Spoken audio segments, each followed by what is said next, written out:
Well, good afternoon, everyone. My name is Mike Spigler, and I am the Vice President of Patient Services and Kidney Disease Education here at the American Kidney Fund. I'd like to welcome you to today's webinar, Potassium and CKD, How to Manage Potassium Long-Term. I want to thank you for joining us today. This webinar is part of ACAF's award-winning Beyond Bananas Hyperkalemia Awareness Campaign, and I would like to give a very special thanks to AstraZeneca for its generous support of this campaign. Now, before we get started, I'd like to direct your attention to the control panel you should see on your screens. All participants are on mute and will remain muted for the length of the webinar. The chat box has also been disabled, but we do want you to ask questions. If you have a question, click on Q&A and type your question into the Q&A window. We will see your questions and answer as many as we can at the end of the presentation. For those of you in attendance who are health professionals, we're very glad that you joined us today and hope you'll recommend this webinar to the patients that you work with, the caregivers that help care for them as well. However, as a friendly reminder, this webinar is not accredited for continuing education credits. If you believe that your accrediting body may offer you credits for attending this webinar, we'll be happy to send you a certificate of attendance after today's session. You can simply do that by emailing us at education@kidneyfund.org. Also, please note that this webinar is being recorded and the recording will be available online next week. And now it is my pleasure to introduce today's guest speaker, Carolyn Fiebig. Carolyn is originally from St. Louis, Missouri, and has been a dietitian in the Washington, D.C. area since 2011. She recently started in her role of heart and lung transplant dietitian with the Innova Health System. Prior to that, Carolyn was the kidney transplant dietitian at the George Washington University Hospital. She found her passion for renal nutrition when her nephew was born with only one working kidney. And in her career, she seeks out opportunities to educate the general public about the importance of early detection of kidney disease and the importance of a healthy diet for kidney health. She currently volunteers with the American Kidney Fund, the American Association of Kidney Patients, the National Kidney Foundation, and is on NKF Capital Area Medical Advisory Board. In her spare time, you can find Carolyn walking all over Washington, D.C., taking pictures while searching for new and delicious restaurants or farmers markets, of which she reminded us of as we got started today and made us all envious. But thank you, Carolyn, for joining us. We're honored to have you with us today to share your expertise. And I will turn it over to you, Carolyn. Well, thank you so much, Mike, for that wonderful introduction. And let's take it away, because this is something near and dear to my heart. I used to always say, like, if it's delicious, it has too much potassium in it. So luckily now we will be able to, hopefully be able to eat a little bit more potassium. There we go. All right, so the objectives. What are we going to talk about today? We're going to talk about what is potassium and why is it important? Why do people with kidney dysfunction end up having problems with high potassium? What actually happens if your potassium is too high? And then old school diet, new school diet. What are the different thinkings? So what are we going to talk a little bit about some of these new inventive potassium binders that have come out to help us control the potassium in your diet. We're going to talk about how you can use food labels to track your potassium through the diet, and also a few tips for kind of sticking to your potassium management plan to make sure that your potassium doesn't go too high. So here we go. Potassium. What is it? It's a very important mineral, electrolyte, that is required for so many essential bodily functions in our cells. It actually lives, most of our potassium is found inside the cell and not in our blood system. And it's really important for helping with our intercellular fluid status. If you're on dialysis, you might think about fluid, you might have a fluid restriction. Well, potassium helps pull that fluid into the cells, which is really important. It also helps maintain a good blood pressure, a good healthy blood pressure, not too high, not too low. And it helps with your muscle contractions. Maybe back in the day when you were in high school or grade school, you might get like a Charlie horse, or you might get a cramp in your leg, and you might think, oh, I need a banana because I need some more potassium. I might have low potassium, because potassium does help with your muscle contraction. And that also includes your heart. Your heart is a muscle and it's beating, and potassium helps with that.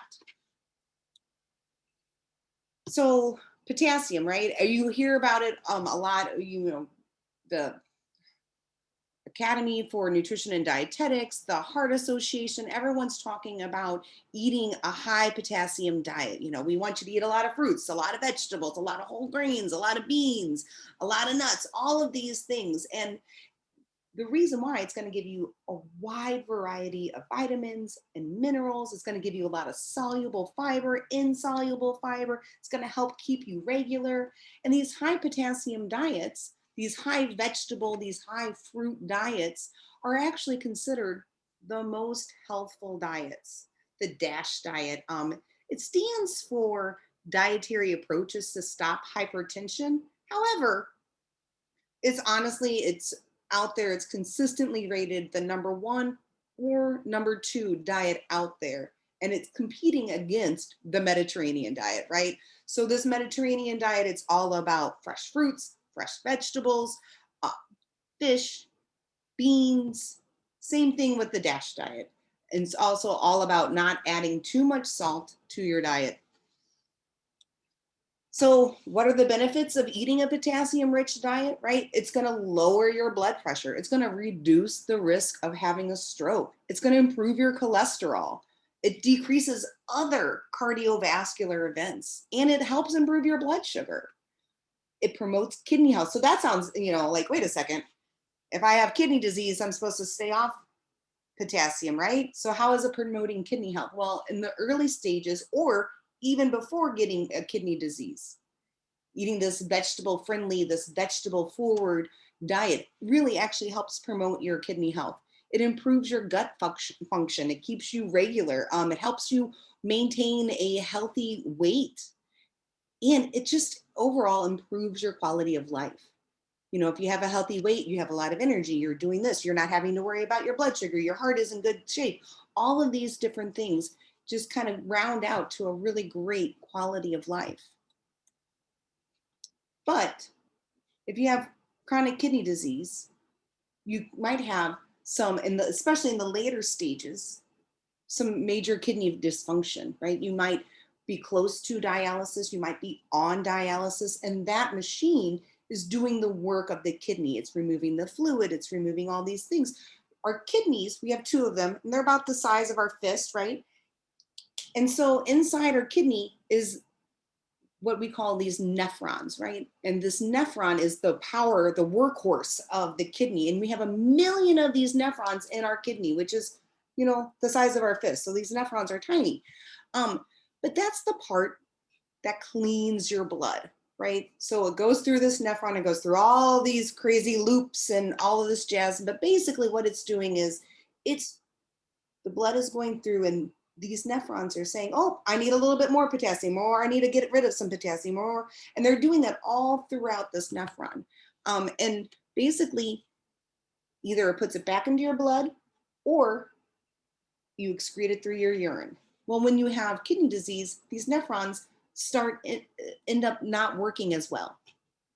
And then you might end up noticing having higher potassium, or retaining fluid, or having higher phosphorus and things like that. And that is what's going on with the kidney disease. And that's how that's happening. So what happens if you have high potassium or hyperkalemia in the medical world, right?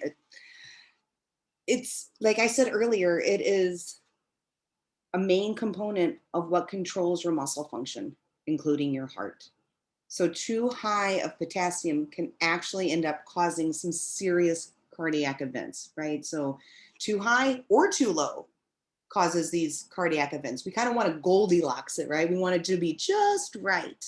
Some reasons for having high potassium, right? So it's not just people on kidney disease. You could be taking medication that can cause high potassium. ACE inhibitors are one, or a big one that increases your potassium levels. Chronic kidney disease, especially in the later stages, and also constipation, because it looks like our colon is one of the areas where we actually start absorbing the potassium. So if your GI motility, right, if you're not being regular, that could end up having some high potassium as well.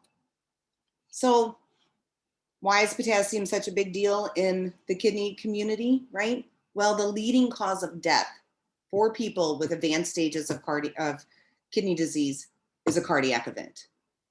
So high potassium can cause cardiac irregularity, and that's a problem. Also, there's another hypothesis out, well, actually not another, but many in the medical community believe that this dialysis diet that we've been talking about for so long, high in protein, high in animal protein, low vegetables, low whole grains, actually can play a part in these cardiac events, right? So not only is it that too high of potassium can cause a cardiac event, also here we are telling you not to eat these foods, these vegetables, these fruits, these beans, these nuts, these whole grains, these foods that we know are actually good for our heart. And we're saying, oh, don't eat those, but go ahead and eat a whole bunch of, animal products, which have a lot of saturated fat and can end up giving you a cardiac event. So what is there to do? Old school way was we limit our daily potassium. We look at the blood, we look at the levels in your blood, your potassium, and if it's high, it could cause cardiac dysfunction, leading to a cardiac event, even so much so as like spontaneous cardiac death. So, I mean, this is nothing to be sneezed at. Dialysis is extremely important. Dialysis removes some of that extra potassium. It's actually really good at removing the potassium. So we were like, okay, great. Limit what you're eating. Dialysis will take care of the rest. And there we go. But we also need you to increase your protein needs. And we want it to be animal protein. So old school, they're like, oh, whole grains, they have too much phosphorus. It has too much potassium. The beans, too much phosphorus, too much potassium. Vegetables and fruits, again, too much potassium. Limit those. Only eat the low potassium ones. Protein's really important. Choosing animal protein is important because it was a complete protein. It had all 9 essential amino acids. So our body absorbs it well. It utilizes it well. And it still does, absolutely. But we said, hey, these plant sources of protein, we want you to hold off. We don't want you to eat these beans or these whole grains that have a lot of, it helps lower our cholesterol. It helps with our GI function. And we know that people on dialysis need more protein. Dialysis actually puts our body in an inflammatory state, which lowers our protein levels. So we want you to eat more protein. We focused on animal protein because it's a complete protein. However, it's also really high in potassium. It's also high in phosphorus, but these complete proteins, animal proteins, are really high in potassium. So that's one of the reasons why we're like, oh, stay off the vegetables, stay off the whole grains, because you're getting the majority of your potassium through these animal proteins. So we said, oh, no whole grains, no beans, no nuts, none of those. And if you look at it, right, so it makes sense. Look at all the protein that you would get from like a steak, a 3-ounce steak, 26 grams of protein. That's a lot. Versus, a half a cup of black beans, 7 grams of protein. That's not that much. The egg is the gold standard, right? Now, granted, one egg has 6 grams of protein, but it's a complete protein. It's a great little solid pack, and that's what we use as the gold standard. But if you look, basically, a serving of meat has about the same amount of potassium as a serving of these other plant proteins, minus the oatmeal. Everybody should be eating oatmeal. It's great for you and delicious. But where the difference is how much protein you're getting. But also, I kind of wonder though, are these real life servings? Who's eating a 3-ounce sirloin steak, right? So when you go to real life servings, you get about a 9-ounce sirloin steak, right? And you're getting almost 80 grams of protein in that, but you're getting almost 1,000 milligrams of potassium in one 9-ounce steak, right? Well, we want you to eat about 2,400 or under milligrams of potassium. You've just knocked out a little bit under half of your total daily allotment of potassium if you got a steak. But we're like, oh, eat that animal protein, right? An egg, 2 eggs, that's great. It's a great source of protein, low in potassium. But also look at this. I mean, like 3 cups of black beans. Hey, now that's looking pretty good. It's even less than a chicken breast, right? So fish, eggs, beans, these can all be part of a good, healthful diet. And with that, let's go, out with the old and in with the new, right? We're looking more at this individualized care, and we're making recommendations based on not just kind of some overgeneralized medication, like, oh, don't eat any tomatoes, don't do this, no beans, but it's more like, hey, let's sit down and have a conversation. And what do you like? And let's see how we can fit that into your daily life, right? We're not as protein focused, at least we're not as animal protein focused anymore, because we're realizing that these vegetable or these plant sources of protein really add a lot to our daily life and our health. Protein is still very important because we are in this inflammatory state when you're on dialysis or when you're on the later stages of kidney disease.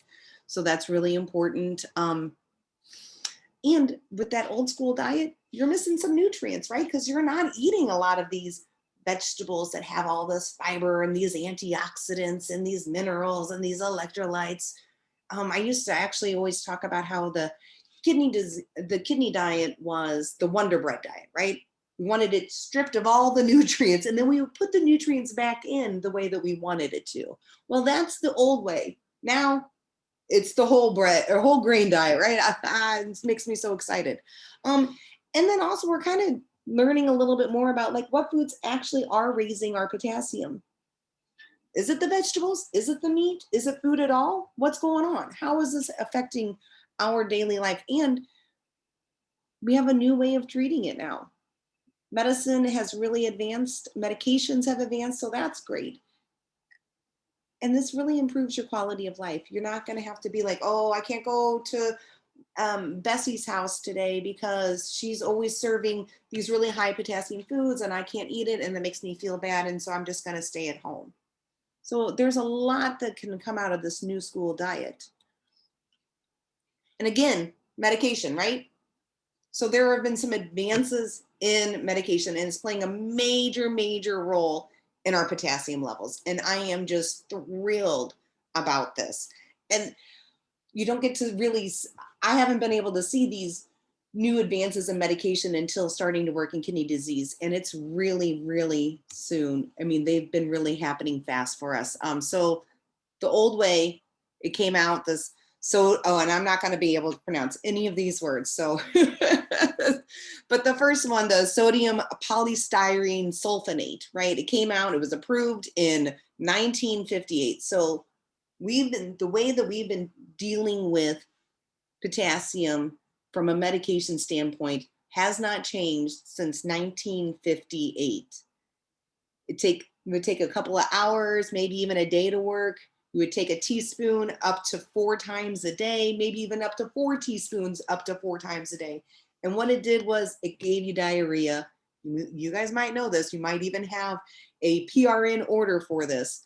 And if you needed to use it for a long term, it could cause intestinal death, right? No one wants that. You can't live without your intestines. So it would give you diarrhea. You can't go anywhere, but that would help lower that potassium if your potassium was too high. Now there's some new ones, right? There's one that came out in October 2015. It's a powder. Well, the first one was a powder also that you mix in water. This is a powder. It mixes in water. Takes about 7 hours to work. You take it daily. It's not like you have to take it with food like you would like a phosphorus binder. And it can cause some constipation because these are working in your GI tract. So it could cause some constipation, maybe some diarrhea, maybe some flatulence. It might also, like if your dose was a little bit too high, it might cause low potassium. It might cause low magnesium because what it does is it binds to that magnesium. What it does, it exchanges the potassium in your GI blood system for a calcium, and then it binds up to that magnesium, and then you poop it out. The most recent one came out in May 2018. So I mean, like, that's really, really recent. It takes about an hour to work. It exchanges a potassium for a hydrogen in our GI tract across the GI tract barrier. In the very beginning, you take about 10 grams daily. Then you could be as low as 5 grams every other day, up to 15 grams daily. But this is going to help balance your potassium. It's going to give you more freedom. And there are some side effects. You know, you could have some mild to moderate swelling. You could have some mild to moderate low potassium again. But if you have low potassium when you're taking these potassium binders, well, then you can cut back on it. You talk to your doctor, and you guys can work out that prescription. But this is a game changer, and it's amazing. So then let's talk about the food aspect of it, right? So now we've got these potassium binders that have opened up our diet. And really, we realized that back in the day, we were like, oh, you can't ever eat a tomato. You can't ever eat any spinach. You can't do this. You can't do that. And overgeneralizing of these foods, of these higher potassium foods, makes it really difficult to know what to eat. So many times I used to work at a dialysis clinic, and so many times my patients would be like, oh, Carolyn, I can't eat anything. I don't know what to eat. I'm so frustrated. What can I eat? And making it more individualized, working with people, knowing their likes and dislikes, knowing their numbers, makes it so you can weave some of these things in. And then with these potassium binders, you can increase some of those higher potassium foods. So like maybe salad won't be so confusing. Maybe you can understand why you can eat raw spinach but not cooked spinach. Maybe you can say, yeah, I get, like, I'm going to have a slice of tomato on my sandwich because now I know my potassium numbers, I'm able to track it, and I've got this new potassium binder. And people are wanting more plant forward options, plant forward in the form of protein, plant forward in the form of just salads and foods that you can eat and sides and all of these things. We're trying to maybe get away from having so much meat. And it doesn't mean that you have to be a vegetarian by any means. So it's just nice that we can give people a bigger option, again, helping with quality of life as well. So what do these whole grains and these vegetables and fruits and beans and nuts and all those good things provide? Fiber, right? Constipation is a big, big deal when you're on dialysis. And even before dialysis, the moment you start restricting these whole grains and these beans and all these foods with all these great fibers, vegetables have a lot of fiber, and you're restricting your fluid, that means your GI tract is going to slow down and you can end up with constipation, which also we know now causes high potassium. You know, it's this like circle. Not only does it provide fiber, but it provides all of these great vitamins and minerals that are good for our at the cellular level, antioxidants that are going to help with free radicals and help maintain our cellular degradation.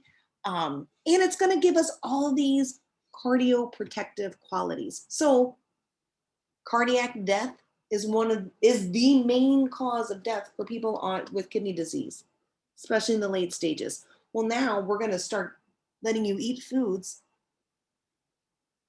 that help protect your heart.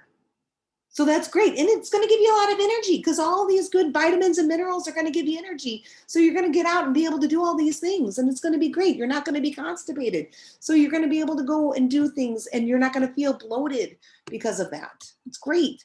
So out with the old, in with the new. I mean, like, that's all we've learned. We've done a lot of research now, and we've found that basically the potassium in these plant foods is bound to what's called phytates, right? And that's an insoluble fiber that our body cannot break down. So the potassium is bound to these phytates, and actually, so is the phosphorus, right? And so you're not actually absorbing as much of the potassium or as much of the phosphorus as we thought you were from the beans and the nuts and the grains and the vegetables.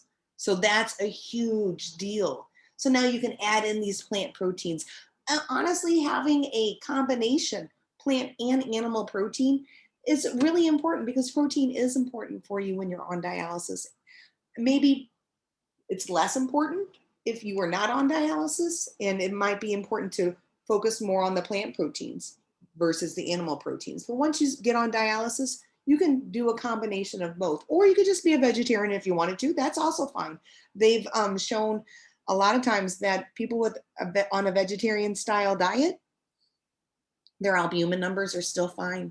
Yeah, so because what it's doing is it's lowering the inflammation, all of this great stuff for you and your body and your heart and your quality of life. So like I keep on talking about, right? Quality of life, quality of life, quality of life.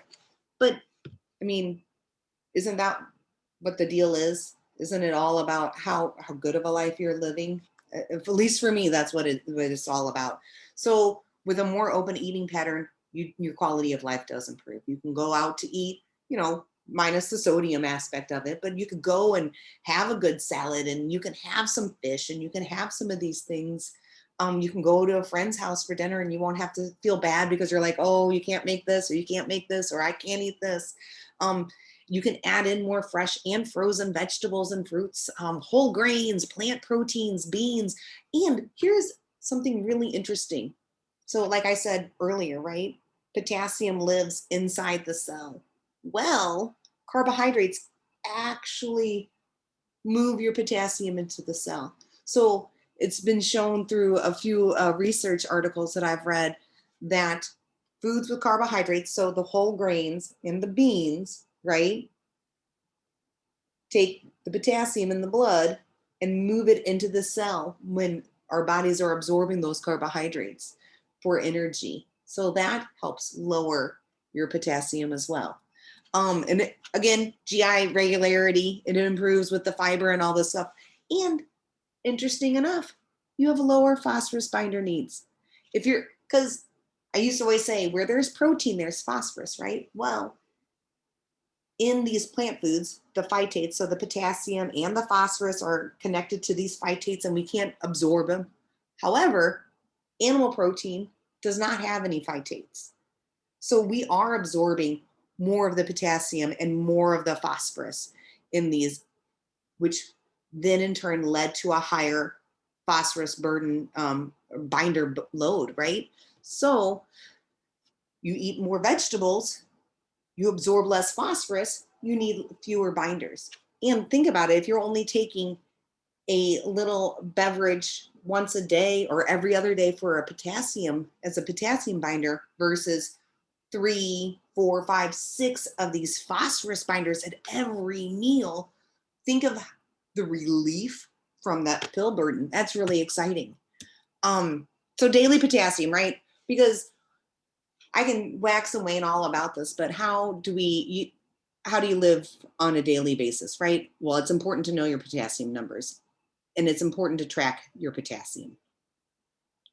You can write, you can keep a journal, especially in the very beginning. I highly recommend it. Having a journal, writing it down, things like that, until you kind of get into a groove. You think about how much potassium is in this meal, how much is in this packaged food, how much is in this snack, using recipes now that have potassium listed per serving, reading the nutrition label. All of these things help you manage your potassium, but it's really important if you know your potassium numbers, right? So if it's low, it's less than 3.5. Now, whoa, wait a second, we're on, we're talking about high potassium, but that can happen. It can happen if you don't have a good appetite and you're not eating. It can also happen if you're maybe taking too much of a potassium binder. That's something that you work with your doctor for. Safe, when you're in the good zone, it's a 3.5 to a 5. And if you are on dialysis, once a month, you're getting your potassium checked. If you're in the later stages, you're probably going to your nephrologist once every 3 months or maybe even more, and you're getting your numbers checked. And if your potassium was high, they would let you know. So if you don't hear from them, then you're in that safe zone. Caution, maybe cutting back a little bit on higher potassium foods, or talking to your doctor about increasing your potassium binder would be about a 5.1 to a 5.5. And we certainly don't want you over a 5.5, right? 5.6 and higher is considered high.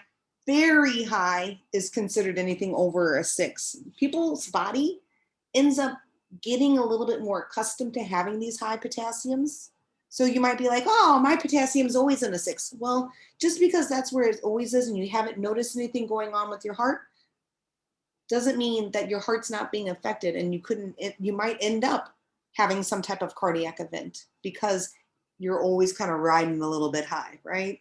We want you riding in that green zone, in the safe zone. So how do you do this? You go to the kidney kitchen, right? There is the American Kidney Fund has made this amazing website, and it has, I want to say, over 600 different recipes, and you can search by meal type. You can search by calories. You can search by low potassium. You can search for medium phosphorus. You can search by like the nutrient. You can search by, hey, how hard is it for me to make? Like, I love to cook, so I'm going to search for all the difficult ones, or I don't know anything about cooking, so let me search for all the easy recipes. But they have all of the nutrients listed for you, which is amazing. So here is something that looks delicious to me. I love farro, whole grain. I love asparagus, vegetable.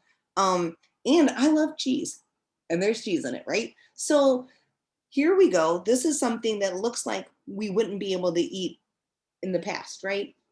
Whole grain, that farro, asparagus is a fairly lower potassium food. So, okay. Peas, lower potassium foods. Okay. Oh, but look at that. I mean, like Parmesan cheese. But if you look, it makes 4 servings.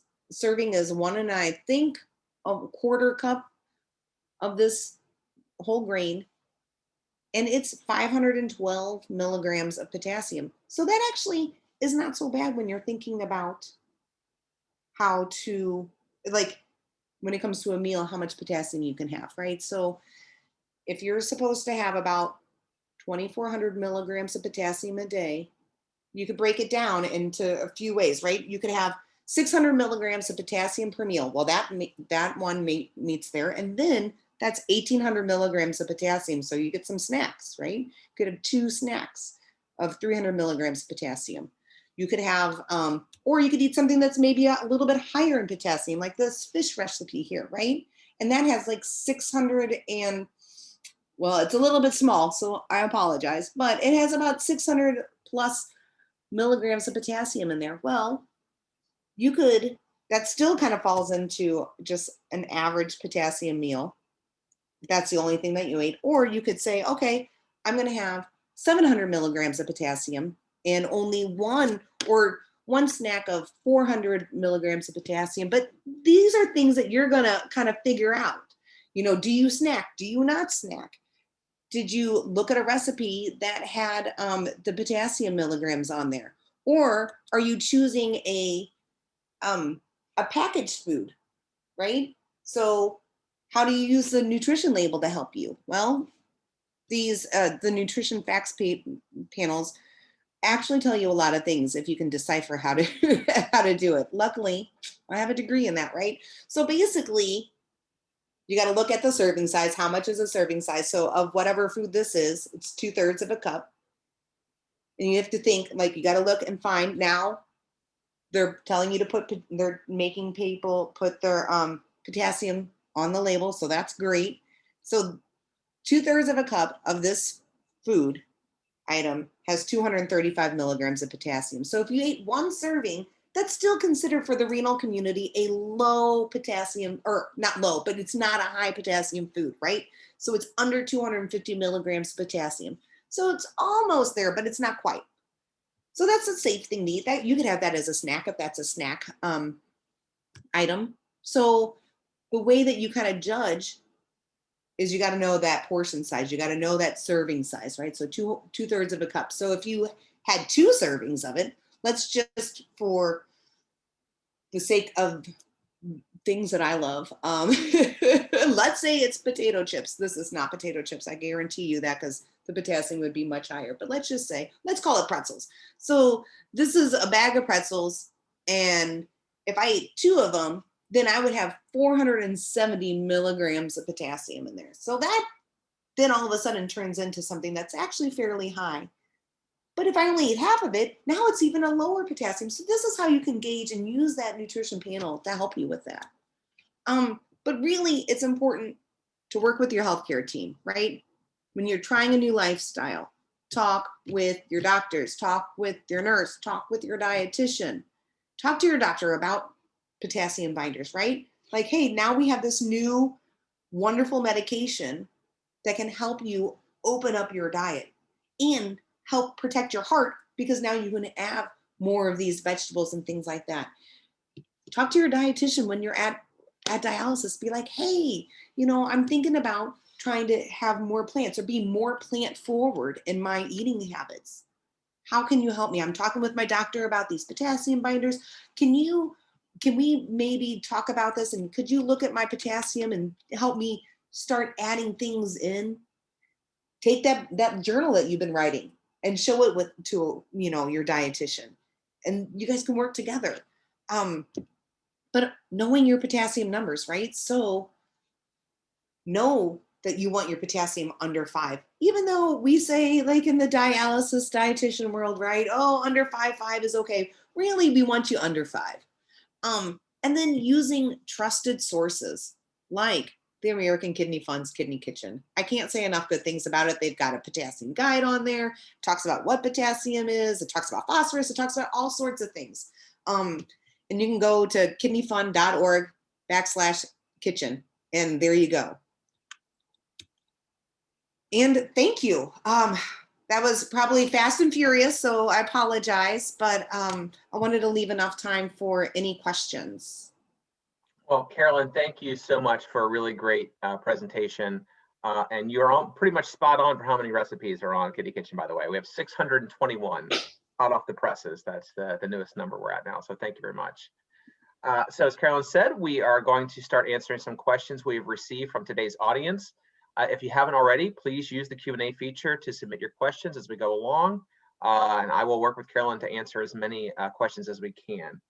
So let's go ahead and get started. Carolyn, one of the questions we had was just, you talked about the importance of plant proteins and fruits and vegetables, whole grains, and you had some photos of up there, but what are like your top ones that you would recommend?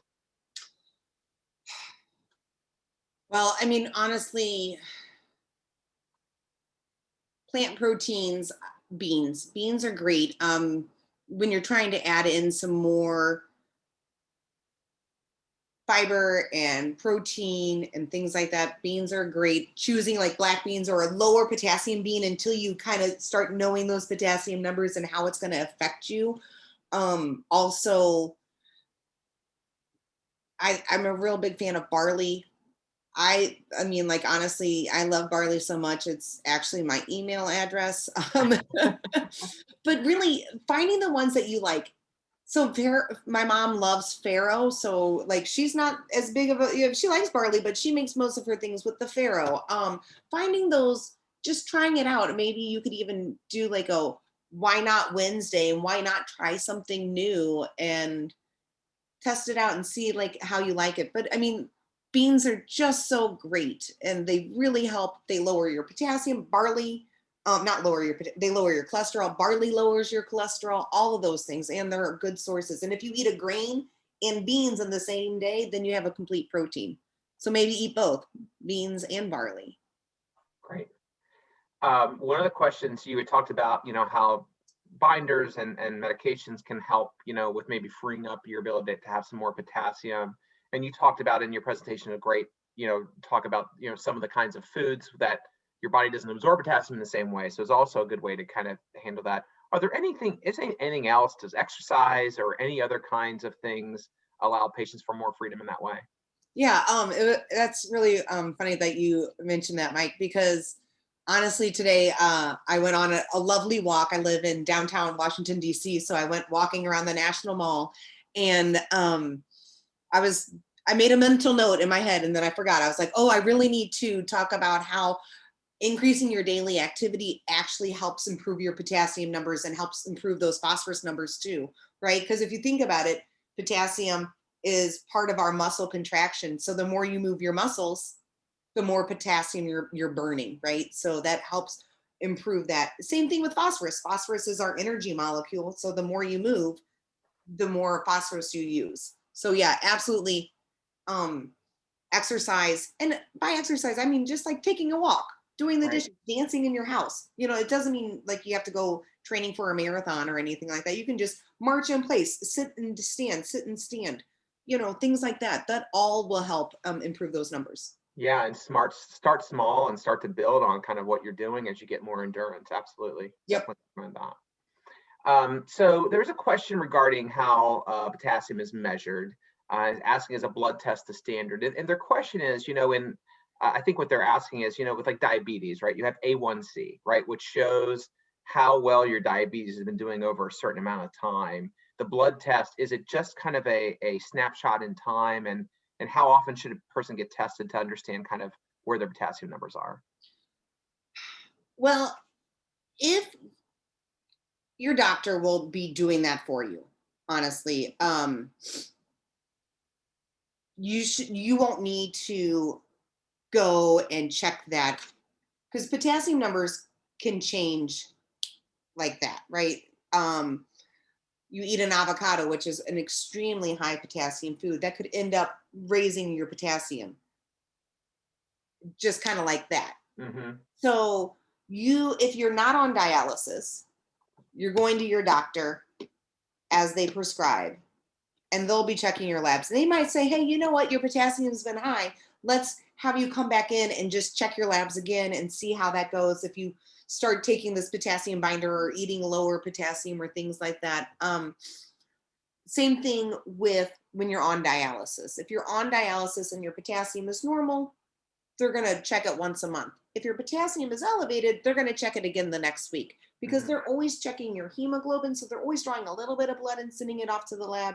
And potassium is a quick, easy level to get. So it's not like it doesn't take a long time. So Great. Great, great, great. This is a question I'm sure you'll have the answer to, but is a vegan diet possible for patients with chronic kidney disease? yes. Um, However, with a vegan diet, you're going to be needing to take some supplements, especially B12, because B12 is only found in animal products and a little bit in nutritional yeast. So you would need to talk to your doctor about that. B12 helps with our anemia, like with our blood production, like red blood cell production. So Hmm. that's something that they certainly are watching when you are on dialysis. Vegetarian diet, if you added in a little bit of like an egg or some dairy, things like that, that is certainly doable um, on a like a dialysis or renal diet. But you can certainly be a vegan as well. You just got to make sure that you're looking at your iron and your B12. Right. And I know there's been a lot of research coming out about the benefits potentially of a plant-based diet for like CKD patients for it as well. So vegan takes it kind of to another level, but kind of that plant focus. Right. And I'm a big fan of plant forward, Yeah. right? You know, I mean, I'm certainly going to have an egg sandwich and maybe, you know, on Christmas some bacon, but right, Well, who could pass that up, right? it's Christmas. What about in kidney transplant patients? Are potassium binders safe for kidney transplant patients? Absolutely. You certainly are going to be working with your transplant team. I think one of the things that is kind of sad when it comes to kidney transplant is sometimes these medications that we give you, it's called tacrolimus. Hmm. It can raise your potassium. So people get this kidney transplant and everything is great, but all of a sudden their potassium is high and they're like, dang it, I thought I was going to be able to eat a potato or some avocados again, and now I've got this high potassium. So a lot of times patients end up after transplant with an elevated potassium and then on these binders, which is really nice that they have that option now because that really is a new thing for us, but certainly they can. Great. This is a question we get, maybe a different shade of it, but we get a lot of questions with confusion around potassium and phosphorus. And, are they related? Are they the same thing? If you bring down one, are you going to control the other? Um, I think that they're confused because they both start with P, right? Potassium, phosphorus. I mean, they both start with Phi or Phi. They both start with P. Um, and then we we in the kidney community just kind of throw these around, right? Oh, well, you can't eat potatoes because they're too high in potassium. You can't eat this. You can't eat beans because they're too high in phosphorus, blah, blah, blah. Um, if you bring one down, it doesn't necessarily mean that you're going to bring down the other, right? I mean, like you can take these like phosphorus binders and lower your phosphorus, but you might still have an elevated potassium. But it certainly seems like this new research out here is showing that if you're eating a more vegetable forward, plant forward diet, your phosphorus levels improve greatly. And that's because honestly, where there's protein, there's going to be phosphorus and potassium. And we're so focused on protein. And we've been so focused on those animal proteins, which we absorb both of those more. But if you have kind of transition to a little bit more of a plant protein, the beans and the nuts and the whole grains, those are not as easily absorbed. So, Right. And on our Kidney Kitchen website, we do have a whole section on double whammy foods of both of those things. So there are unfortunately some foods that can hit you with both of those. So you can get more information, not just on phosphorus, but that kind of interplay there as well. Going back to your answer regarding the blood tests and you saying eating avocado, is it really like that quickly? And how fast does your body increase, and how long does it take to go back to normal then after that? I guess I'm assuming it's per the person and their metabolism, but yeah, and honestly, I I don't know, right? What I don't want to do is ever tell somebody like, oh, it takes this amount of time, and then they sure. eat an avocado and they end up with some type of cardiac event. I honestly don't know. I Okay, think it's very sure. person specific. Well, that's why it's so important to work with someone like you, the renal dietitian, start to figure that stuff out and track your numbers, and of course talk to your doctor, especially if you are prone to high potassium, because like you said, I mean, that is the absolute biggest concern is heart problems with this, without Right. question. Like in working with the dietitian that knows you and your numbers Yeah, the best, right? Because like I knew certain patients when I was in dialysis, and I'm like, oh, I know that you could do X, Y, and Z, and it's going to be okay because I've been watching that potassium number for months now. sure. If someone is on a potassium restricted diet and they've gotten a number that they're supposed to stay within, does it matter at all if that number is spread throughout the day, if it's all had in one meal? Is there any difference in how your body reacts to that? Oh, that's an excellent question. I always kind of feel like that's the Weight Watcher question, right? Back in my early days, I went to Weight Watchers, and if knew I was going out to dinner, I would just save up all my points and then eat it all at night, right? And I would just go crazy, and it would be amazing. Um, it doesn't work that way, right? Same thing with carbohydrates. Same thing with like potassium and phosphorus. These are levels that are like if you eat it all at once, it's just all going to get absorbed, and then those levels are going to go up. Right. So unfortunately, it's not the same as saving for a big meal, like when it comes to calories and stuff. Sure. Well, please continue sending your questions. I've got one more right now, and hopefully more will come in too. Just a follow-up question. Part of your presentation, Carolyn, you talked about how to use the nutrition label to calculate your potassium intake, and they were just wondering if you could anything else to add to that, or if you would go over that again. Yeah. You know what? I'm gonna, just so we can see it, right? Sure. Because the nutrition facts label, I feel like they're trying to make it easier to understand, which is good because it's been very confusing in the past. So you start at the top, and it tells you per the package how many servings are in that package, right? I think that's really an important thing to know. And I'm just going to use like a snack bag of pretzels as my example, right? You might look, and that snack bag of pretzels says it's 230 calories. However, there might be 2 servings in there. So then it makes it, 460 calories just to eat that small little snack bag of pretzels. So you need to see how many servings are in a container. Then what is the serving size? Because like this, there's 8 servings per this container. So obviously, if it's 2, you can say, I'm just going to eat half of it. And then, you roughly, right? So once you figure out how big that serving size is, I think it's important if you are eating something like this, like this food here that has 8 servings per container, you buy that food, and then pre-portion it out if it's a snack item, right? So you could get a 2/3 of a cup or a third of a cup and do it twice and put it in a little snack baggie. So that way you always have it already. And you know that then you have 235 milligrams of potassium in there. But the way using that label is, you're just kind of looking and you're measuring. And it's hard to eyeball.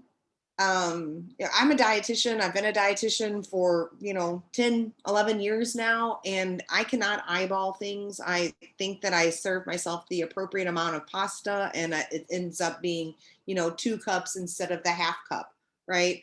So really being meticulous about serving size, because volume matters. Because like if you see this, if you eat 2 servings of this food, you've now got a high potassium food. It's 470 milligrams. And you can do the same thing when you're looking at like sodium. This is considered a moderately sodium. There's 160 milligrams of sodium in here. It doesn't really tell us anything about phosphorus, but you'll find phosphorus additives in the ingredient list. Same thing as potassium additives. So those are believed to be absorbed 100%. I might have just kind of gone off the rails. So I hope that answers the question. Yeah.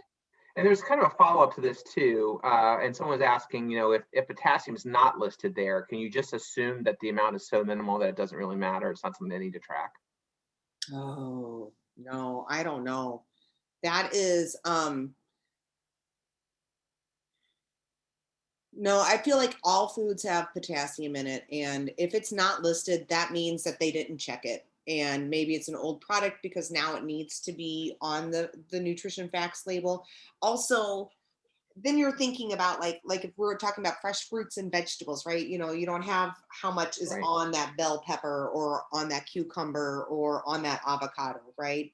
Right. So And I know I spent a lot of time in food allergy work as well. And, one of the issues we had too were some of the kind of the grab and go items. There weren't the same kind of level of restrictions on nutrition labels and some of those things too, that you might grab out of a deli or something that's just kind of wrapped up. And that's something you have to, just because there's no label on it, you can't just assume there's no potassium in it. I think that you want to assume the opposite, right? Yeah. If there's no label, think that it's high in potassium. Right. Now, maybe your potassium numbers are always okay, and maybe you're rolling in like the 3, 5, 4 range, and then you can spare some potassium with your foods, or maybe you're on these binders, and but that's why you got to know your numbers. Great. I think we have time for one more question. How does cooking vegetables raise the potassium level in foods such as raw spinach versus cooked spinach? This is one of my favorite questions. Okay, so if you think about spinach, right? And you think about you buy a bag of spinach, right? And it's this big, maybe like 3 or 4 cups not cooked, right? Well, then I can't eat that entire bag of spinach in one sitting. However, when I cook it, all of a sudden that volume shrinks down to about a half a cup. And I can certainly eat this. So now you've taken all of this potassium in this bag of spinach and you've condensed it into a smaller, more manageable package. So that's why, and that's where this confusion comes in, right? Oh, you can't eat cooked spinach, but you can eat regular like raw spinach. And I know on the Kidney Kitchen there is in the potassium guys, it does list like raw spinach versus cooked spinach, and so you can see that difference, and it's really all about the volume. Yeah. Are there other things like spinach that you see some of your patients kind of get tripped up on where that same kind of thing happens?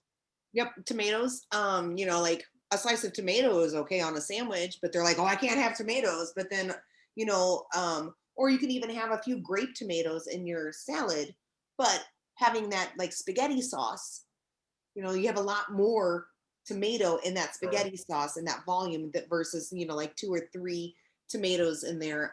Same thing with like collards and greens, any type of green that you're going to cook from this big down to this big. That's a big one. Beans as well. That's more with the sodium. You always want to rinse everything.